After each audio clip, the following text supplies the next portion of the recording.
Испокон века жили ингуши в Галгайском ущелье. Поперек ущелья была сделана каменная стена, и стояла их стража у единственного входа.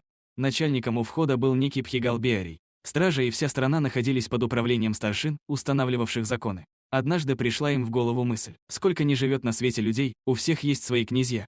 И каждый из четверых в сердце своем мечтал сделаться князем. Тогда собрали они всех галгаев. 3 дня и 3 ночи продолжалось их совещание на лугах Соу. В те же времена жил один ингуш по имени Ивиздагаст, который известен был своей мудростью и богатством. Этот Гаст один не явился на всенародное собрание, он наотрез отказался явиться и сидел дома 2 дня, пока шло совещание. На 3-й день он узнал, что собравшиеся готовятся метать жребий, кому быть князем на Ингушии. И готовят всего 4 жребия. Тогда Ивиздагаст стал собираться в дорогу. На себя надел он шелковый халат, оседлал лучшего коня, взял отделанную золотом шашку. Свою роскошную шелковую одежду опоясал он грязным вьючным ремнем, которым увязывается груз на спине осла. В таком виде явился он на собрание, где сошлась вся страна галгаев. После того, как он приветствовал собравшихся, пожелав им здоровья, его вывели на середину круга и стали спрашивать: «Скажи, почему не являлся ты эти 3 дня на собрание? Почему ты на коне? Почему надел шелковые одежды? Почему привесил к поясу отделанную золотом шашку и почему опоясался грязным ослиным ремнем? Не идет разве? Мне этот грязный ремень?» — спросил Гаст.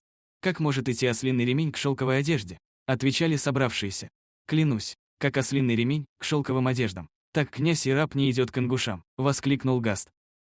Тогда все собравшиеся единодушно постановили: пусть вырастет негодное потомство у того, кто отныне предложит поставить над нами князя.